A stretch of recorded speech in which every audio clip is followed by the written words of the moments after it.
The whole squad on the mission, you got to listen.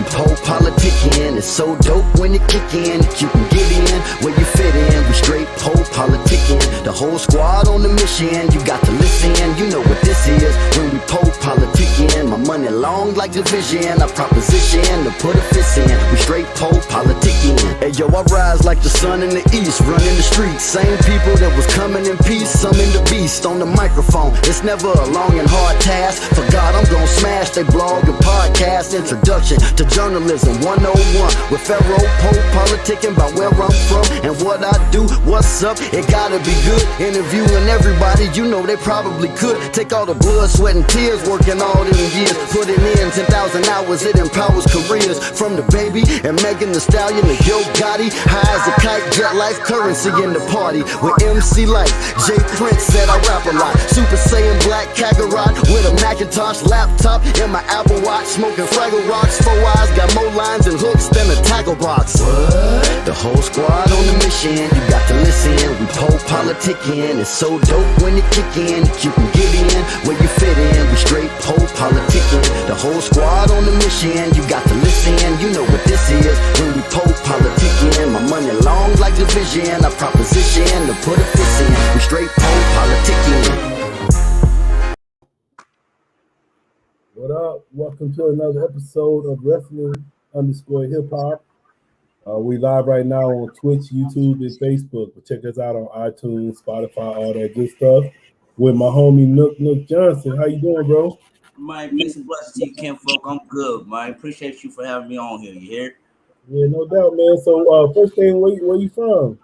Man, I was born right here, man, in 916 Sacramento, California, man. But I done moved all across the country, bro, and lived in New Mexico and South Carolina predominantly. Came back to Cali when I was about 20, man. Find my kinfolk and continue my wrestling career. You did?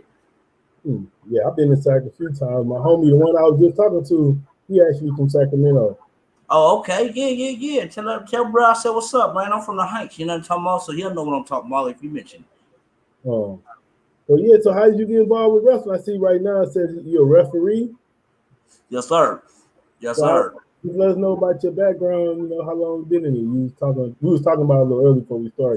For sure. I got you. Yeah, bro. So they call me Nuk Nuk. I'm the flyest referee on the West Coast, man. Been doing my thing since I've been super active since 2012, but I was trained back in 2004. You understand? By the great Titan Lewis out there, Charleston, South Carolina. Shout out to the 843 Chucktown. You know what I'm talking about? Hey. I would say so. What made you want to be a referee?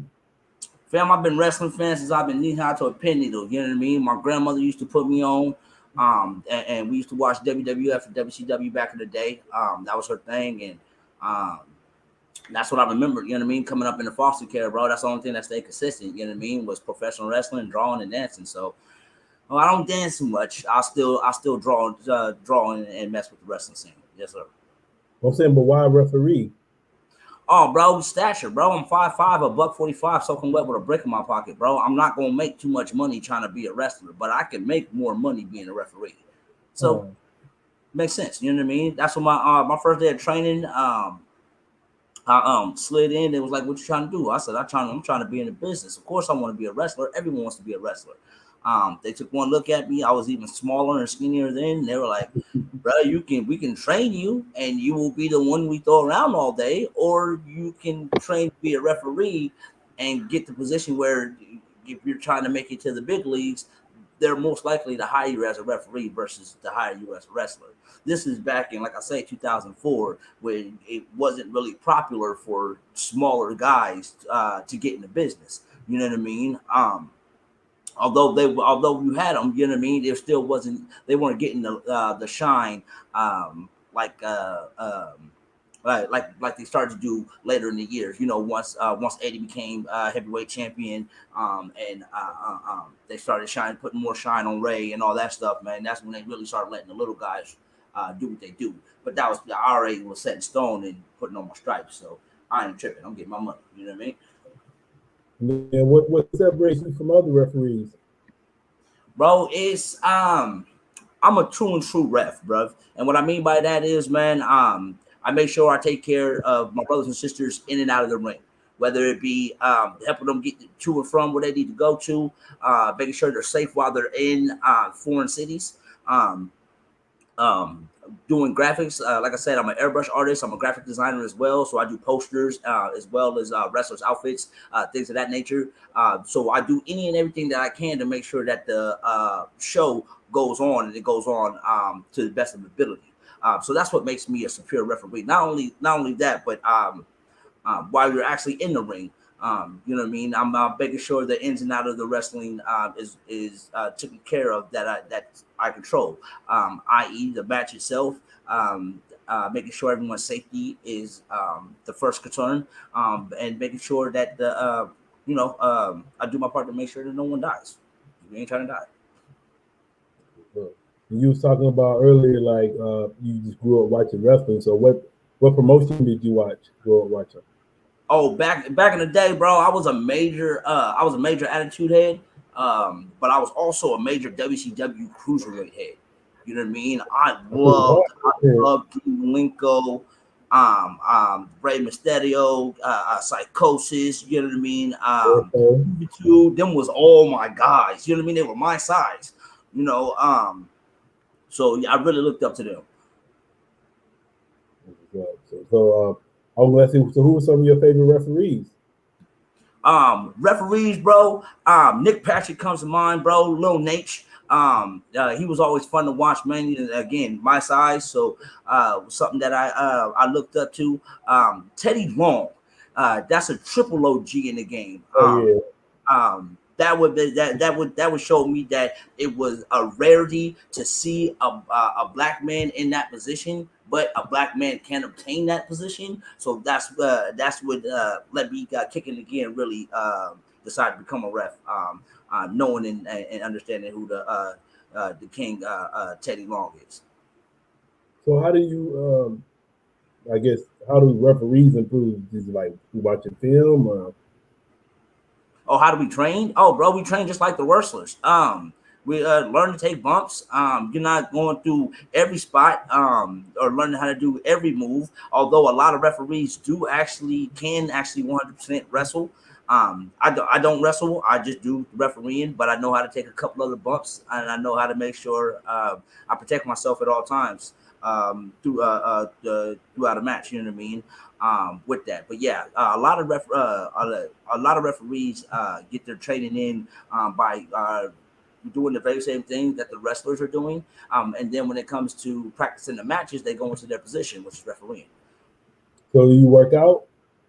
Do I work out? I work out not as much as I used to. I used to work out a whole lot. Now it's more stamina training than anything. And that's just being able to stay active, being able to do at least 30 burpees a day. Because if you think about it, that's exactly what you do as a referee: is a burpees, drop down, count your threes, and hop back up. So that's pretty much a burpee. So as long as you can do that, you can run around for minutes at a time without looking super gassed yourself. So that's what I do to work out to make sure I stay trained. I was gonna say too. I just noticed like it's almost like the referee can't be too big because you can't take away from the wrestlers. I just noticed that like you never seen no real big referee. Well, that's it, and I would say not exactly. You see him once in a while. I remember I can't remember the gentleman's name, but he worked for TNA back when it was NWA TNA. He used to wear shorts, but that dude was ripped. That dude was big. You know what I mean? And he did make these. He did make those ones coming up for a tryout look very small, because of his size. But that's again, you got to weigh that out. You know, a smaller referee makes the wrestlers look better. I'm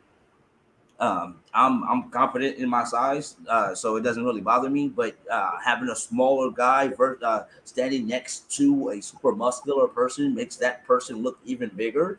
Thus, it's a good look, you know, from the from a view standpoint of the big guy, the big wrestlers, and the small official that doesn't overshadow the wrestler himself. Then what's Hood Slam about?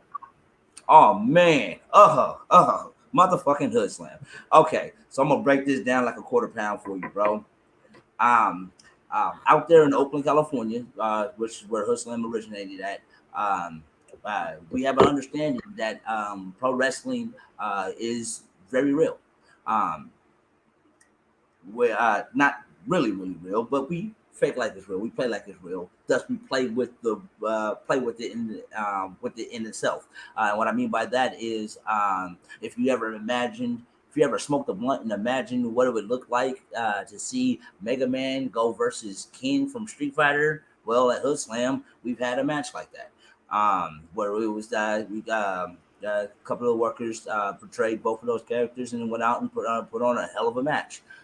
We got not only do we do stuff like that, but we have original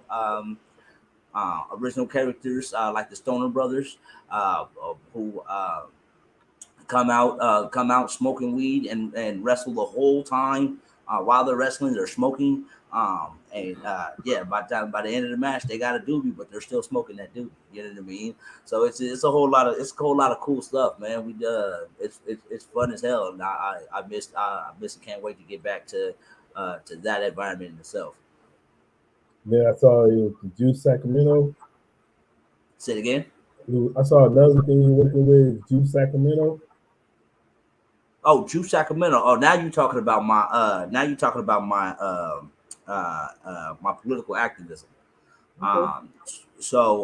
Juice Sacramento is Juice stands for Justice Unites Individuals and Communities Everywhere.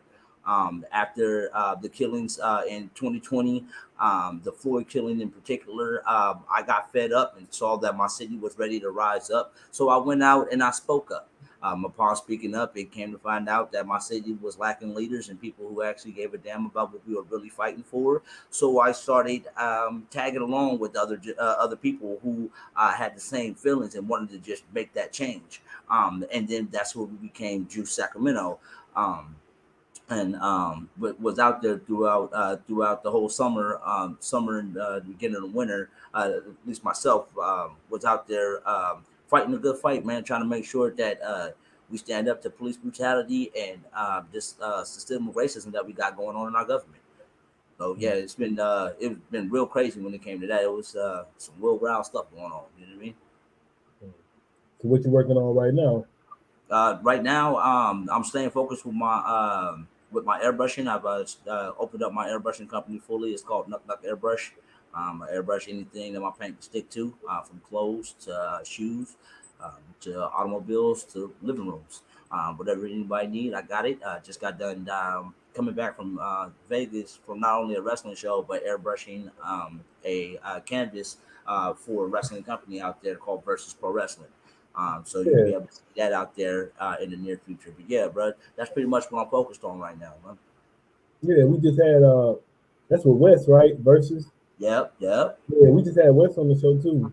Wes, that's my bro, man. Shout out to my guy Wes. Shout out to my guy. Shoot, if we're gonna talk about them Vegas homies, shout out to my guy The Shade. Congratulations to him. He just won a title out there in the East Bay. Shout out to the bro Ben. Shout out to the bro Otto Von Clutch. You know, they all out there doing their thing, man. It's real live out there. I mean, we was talking about this a little bit before the show, but like, as far as the, I guess you could say it's almost an influx of black wrestlers now. Well, I wouldn't necessarily say an influx. I would say that they've been here, but because of what's normally been going on in our society, they tend to be pushed to the back when it comes to being let shine get on. You know what I mean? But thanks to the silver lining to the movement going on, that had the resurgence thanks to last year, they're starting to get the light going on because people are starting to realize, hey, yeah, there are black entertainers everywhere in every aspect of this in this country we live in, because we built this shit. Sorry, not sorry. What made me upset, man, I just found out that Norman Smiley was the heavyweight champion in Mexico. I never knew that shit. Just not. Oh, see, yes. See, but that's the thing, though. That's Mexico. We ain't gonna hear nothing from Mexico. You know what I mean? We in a whole totally different country. But it took Smiley to go to Mexico in order for that to happen. But Smiley earned his keep in Mexico too. So understand that. It also know it all don't depend on where you want to be at. You understand what I'm saying? He went out there because he knew he wasn't getting money out here in America. Why? Because he's too small and he's black. You know what I mean? You can go to Mexico because they got love for their little guys. You know what I mean? It's not about the size of the fighter; it's about the fight in the size of the fight in the person. You know what I mean? And they really show that within their wrestling. So that's why I believe Smiley got a chance out there, man, because they seen his hard work, man. Similar to what's been going on in these independents as of late as well too. Now I'm saying, what are some of the organizations you worked with so far? I said, repeat that one more time. What were some of the organizations you worked with so far? Oh man, I done went. We can go down the gamut. Let's see, Hood Slim, as you already know. I worked for APW. I worked for Future Stars of Wrestling down in Vegas.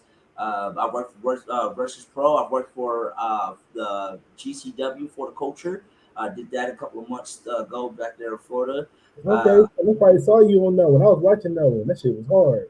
It was a real good night, man. We was tired as hell for it being in the middle of the night, but it was still fire, though. I tell you that much.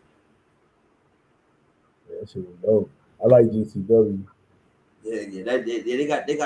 They got some real fly going on out there, man. Shout out to my man Brett, who holding it down out there for the company, man. I appreciate what you're doing for us and the culture. So, what are some of the goals for your career right now? What are you trying to do? What I always said, I'm sorry, you keep breaking up on me. I was saying, what's some of the goals for your career? What are you trying to accomplish right now? Well, fam, I'm gonna put it like this, man. I'm at the stage in my career, fam. I'm just trying to make sure I get what I'm due and be able to give back to the next generation. I'm 35 now. I got about more as a referee. I got about 15 more years into this. If I don't get signed, I will at least want to make sure I help someone else get signed. Um, or blow up my airbrushing and printmaking business to the point where I'm helping the wrestling community by being able to provide T-shirts and gear for my brothers and sisters throughout the game. I got a couple of pots boiling, family. It's just whatever one boils over first, and I'm the one I'm on. You feel me? Then what are you got any other interests outside of wrestling? Wrestling, drawing. I play video games from time to time. You know what I mean. I try to take care of my community as best as I can, and until I can get those squared away, fam. I try to stay focused on them ones right there. What do you mean by take care of your community? Just man, you see something, do something, man. Like how hard is it to know that you got clothes that you don't wear no more, instead of just being lazy about it and dropping it off to a Goodwill? Why don't you sort it out and drop it off to some folks you see damn near every day on these streets? You know, there's a lot of these cats in this houseless that we call the homeless houseless, because it's not that they don't have a home, they just don't have a house to go to. You know what I mean? So our houseless brethren, bro, they just need a extra hand sometimes, bro. And not all of them are out there are out there because they're lazy. They're out there because something extra is going on. That's why I'm a big advocate for mental health, bro, because you don't know, everything is not cover based, bro. You got to be able to read the book, and sometimes these books have locks on them when it comes to humans because their mental state is not there. You know what I mean? So it's not hard to take a time out and take a breath and try to get an understanding of what's going on with your fellow man and lend a hand when you can. So that's what I do. That's what's up. What advice would you give to anyone that's trying to be a referee? Patience. Understand, as a referee, in the game of wrestling, we have a totem pole. referees is on the lower part of that totem pole. But if you're hungry, you're willing to make the sacrifice, and you're able to make these dates, you can succeed in this game. I know a lot of people who are referees and peer referees, and that's their only job. I know cats who are referees and got a full time job, and ain't nothing wrong with neither one of those roles. But just understand that as a referee, sometimes it can be very hard for you to get the due that you feel like you deserve. But if you hold on and you continue to hustle and see your opportunities when you see them and take them, you're gonna make it in this business. So please, come jump on work. What's up? Yeah, Then what about if they want to get in the wrestling business in general, not necessarily referee? it's pretty much the same. It's pretty much the same gimmick, man. Bust your ass. You know what I mean? You gotta bust your ass. And what I mean by that is, man, um, there's lessons in wrestling that you gotta learn and that you gotta see and go through in order for you to get that card or what like people like to call that vet card in the game. And in order for you to do that, bro, you gotta pay what we like to call them dues. And them dues is sweat and tears, build coming up to shows, setting up early, staying late, and breaking it down, getting your training in at multiple locations, not just one school for 6 months. No, I'm sorry, you got to go to multiple schools, talk to multiple trainers, and get multiple styles under your belt. So you can learn to work with any and everybody, so you can make the money that you want to make because you're a good hand. At the end of the day, with any position in wrestling, you must be a good hand. If you're not a good hand, no one wants to use you. And then I was saying, so like, say like somebody wanted to be like a wrestling promoter, is it like you think it's like certain training they got to do, or you think like that maybe they should be a wrestler first, or can it just be like they got a business mind and they, how you think? Mixture of all of that. So remember, Vince McMahon, before 98, 99, he wasn't a wrestler. He was just a businessman. His dad was in the business, so he got a leg up from being in the business at a very early age. But you don't necessarily have to be a wrestler to be a promoter. You have to know some wrestlers because you're gonna have to delegate certain things that as a person who's not been in a business wouldn't understand from the gate, and that's stuff that you would have somebody that is in the business to be able to knock out or take care for you. So you just gonna have to know some wrestlers. You have to have a ring, be able to rent a ring, and be able to handle the business aspect of being a promoter. And then I would say, what do you think about the? Well, we go back in the day, but as far as the connection of music and wrestling, but I would say mostly hip hop in wrestling. Well, here's the thing, and it's not back then. It's been the whole time, and I didn't even realize this until I got older. But a lot of hip hop heads are wrestling fans, but us as a black culture didn't like wrestling. Does that make sense? So Yeah. that's something that somebody wouldn't necessarily admit in public, but every Monday and every Thursday they was at home watching the Raw, SmackDown, or Thunder and Nitro. So you would hear it in people's lyrics, but the love as a whole wasn't publicly shown until recently. Yeah. It's always been there, Bridget. Like that's the a lot of let me see, back when I was younger in the biz, I used to tell my family and friends that I did wrestling. Mostly those of my kinfolk, my blood, and they didn't really like it too much. They thought it was weird. But now, when I tell them, yeah, I'm still in the game, I'm still doing my thing, they're asking me for tickets. Yeah. It wasn't because it wasn't a cool thing to do. People didn't want to follow. Didn't want to follow with it. But now that it's trending again, people are rocking with it. So it is what it is. Then what would you like to say to your fans and supporters? I don't feel I have fans. I'm a ref. Um, but I appreciate you if you like whatever I do. Do understand that I love wrestling from the bottom of my heart, and I appreciate each and every person who tells me I did a good job. Uh, tells me that there's something I need to work on. I take all of it, but I appreciate each and every person who loves to see me in and outside the ring. Every promoter that's given me a chance. Every person who's ever given me a seat in their ride. I appreciate them for letting me go ahead and get on this journey because I love this thing called wrestling. You So say, what do you love about it? Say it again. What do you love about wrestling? It is that it's from the rooter to the tutor family. Understand? I tell you, I moved from California and was out in New Mexico and stuff. I got adopted.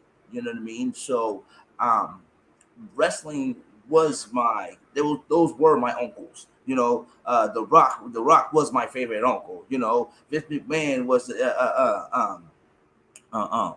was the uncle I couldn't stand because he had all the money but act like he couldn't help nobody out type stuff. You know what I mean? So that was my family. So when I became an adult and I was able to get into the business, I wanted to be able to be that connection to the next child who may or may not have somebody to look up to. Family, um, people don't understand like the joy I get to when kids come up to me and want to take a picture with me because they seen me while I was in a ring and I gave them a little wink while I was inside the ring. You know what I mean? To let them know that I see them as a fan. You know what I mean? Stuff like that. And kids hold on to that and they remember that stuff for a very long time. And if their household ain't necessarily where it needs to be at, hey, well, I know Nuck. Anytime I see Nuck, he always got a smile for me. So that lets my day go by better. That lets my life go by better.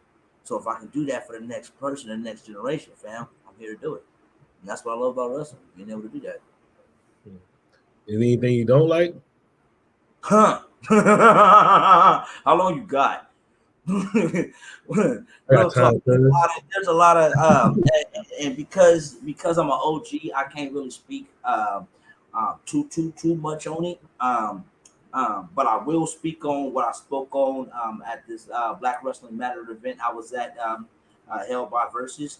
Um, um, I notice a lot of uh, companies um, and promoters are not necessarily okay. I'm gonna keep it blunt, bro. Um, it's less about skill and more about who you rock with. A lot of times, not all the time, but a lot of times, um, and that doesn't help the business in itself. If it's about the business, keep it about business, and if it is business, then pay your workers accordingly. A lot of wrestlers, managers, referees, etc. Their number one thing is they would like to be paid accordingly, um, and ain't nothing wrong with that. And if you're running a promotion, you should be able to take care of the people, everybody who's working for you, if that's the conversation that's supposed to be going on for the person that's working for you. That doesn't apply to students. That doesn't apply to understandings that go on beforehand. But if you are looking to have a top tier talent in your profession, look to pay that top tier talent their top tier money. Plain and simple. Um, but yeah, that amongst some other slew of things, I would say would be my main issue. And what's some of your favorite matches that you refereed? Okay, you got a minute? There's one guy um, who is no longer with us. Who, when I used to ref his matches, he would give me the same feeling I would get watching The Rock and that whole Attitude Era, just that electricity flowing through that whole arena when this particular person was wrestling. Um, that person went by the name of Virgil Flynn III. Um, that's my guy. Um, so much so, it's the only person outside of my son that I will have on my body. He was an awesome person. He was even better wrestler, and yeah, man, he could really grab the attention of the masses, man, and perform very well in that ring. It makes you feel every emotion, from laughter to sadness to hope, to grief if he so happened to lose that day. But yeah, he was a very good worker, and that's what I would say was one of my favorite workers to watch. What was his name again? Virgil Flynn III. Okay, Yeah, yeah, check him out. look him up. Look him up, and if you you can ask anybody, almost anybody, fam. They came through NorCal. They know who Virgil Flynn III is. Yes, yeah, he was real good, man. But yeah, that would be that person for me. All right, I want to say thanks for coming through politics with me. Hey, it's all love, man. I appreciate you and your time, man. I look forward to seeing all the other interviews you got going on, Ken Folk. Real talk. Yeah, you supposed to be sending me some more people. Oh, I got you. You ain't worried about it. Matter of fact, I'm gonna go ahead and give you a couple of shout outs on here, so people, not only yourself but other people, can check them out as well. First and foremost, Maserati. Maserati's out of FSW in Las Vegas, Nevada. She is the current FSW Women's Champion, and she's getting a lot of looks from a lot of people in a lot of places. My second person I would say is Zuka King out of Charleston, South Carolina. He is the APW heavyweight champion, I believe, out there, as well as a couple other titles. And he's making his moves and his stretches up and down the coast, man.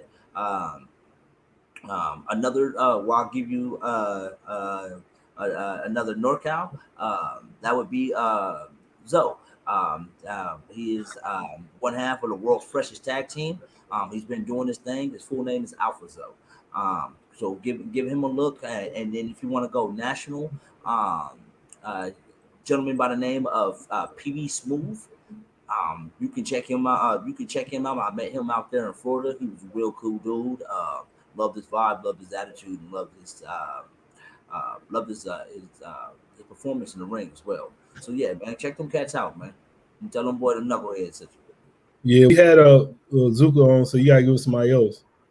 Oh, okay. I can give you. Let me see. If you already had the Zook, that's my. Let me see. Up the top. Yeah, we're working over here. Off the top. Oh, did you get Sean Black? Sean Black, he's out there in SoCal, bro. He has a thing called Compton Mania. Hella cool cat, bro. Busting his ass out here in these streets, man. Shout out to my man Sean Black, man. Put it on for the hood, bro. Real talk. I think I seen him, because I think he got a match coming up with two people I interviewed. He got a match with Judiz and Charlotte Greaves. Okay, yeah. Speaking, I'm gonna pause that too. Bro, I'm gonna kick myself in the head for not mentioning my guy Judiz. Judiz is what I'm talking about when I say Cass is being overlooked, especially black folks. Judiz got the whole package: the look, the move sets, the mindset, and the motherfucking wherewithal to keep to a motherfucking self. And that man is not being pushed like I believe he should. It's cats like that bust their ass. I had an OG tell me just this last weekend. I believe he told me that a couple years ago too, but he said it again this weekend, and it really it reminded me of it. Us as black folks in this business, we have to work 5 times harder to get one little spot, and that is so damn true. And I would say Judiz would be one of them cats that's proving exactly what my own told me. That's what's up. Then what's your social media? Oh man, so on Instagram, you can catch me at nuck.di.vinci or nuck.d.vinci. You can catch me on Facebook, Nuk Nuk Johnson, or you can catch my airbrushing on Instagram and Facebook, Nuk Nuk Airbrush. Oh, I'm on Twitter too, man. Check me out, Twitter Live, nuckatnight.com. Twitch.com. Oh no, twitch.tv/Nuck There it is. All right, y'all. Check me out at Pole Politicking. We out.